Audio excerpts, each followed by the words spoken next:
ഔദ്യോഗിക ചാനൽ വഴി പുറത്തിറക്കിയ പ്രസ്താവനയിലാണ് നിരവധി ഉദ്യോഗസ്ഥർ അറസ്റ്റിലായ വിവരം അഴിമതി വിരുദ്ധ അതോറിറ്റി അറിയിച്ചത്. സുതാര്യത, ഉത്തരവാദിത്വം, നല്ല ഭരണം എന്നിവയോടുള്ള ഉറച്ച പ്രതിബദ്ധതയുടെ ഭാഗമായാണ് നസാഹ റെയ്ഡ് നടത്തി അഴിമതിക്കെതിരെ നടപടിയെടുത്തിട്ടുള്ളത്. തിരച്ചിലിന്റെ ഭാഗമായി 4 ലക്ഷം റിയാൽ കൈക്കൂലി വാങ്ങിയ കേസിൽ 2 കസ്റ്റംസ് ഉദ്യോഗസ്ഥരെയും ഒരു ബ്രോക്കറെയും അറസ്റ്റ് ചെയ്തു. അതേസമയം മറ്റൊരു കേസിൽ സർക്കാർ കെട്ടിടങ്ങളിൽ നിന്ന് ലോഹങ്ങൾ അനധികൃതമായി വേർതിരിക്കുന്നതിനും വിൽക്കുന്നതിനും സൗകര്യമൊരുക്കുന്നതിനായി ബിസിനസ് ഉടമകളിൽ നിന്ന് കൈക്കൂലി സ്വീകരിച്ചതിന് ഒരു പോലീസ് ഉദ്യോഗസ്ഥനെയും ഒരു മുനിസിപ്പൽ ജീവനക്കാരനെയും കസ്റ്റഡിയിലെടുത്തു. ഒരു ക്രിമിനൽ കേസിൽ അനുകൂലമായ വിധിയുണ്ടാക്കുവാൻ സഹായം വാഗ്ദാനം ചെയ്ത് പണം കൈക്കൂലിയായി വാങ്ങിയ ഒരു കോടതി ക്ലർക്കിനെയും അറസ്റ്റ് ചെയ്തു.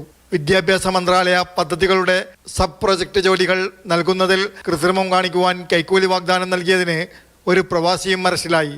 ഇത്തരത്തിൽ നിരവധി അഴിമതി കേസുകളാണ് അധികൃതർ പിടികൂടിയത്.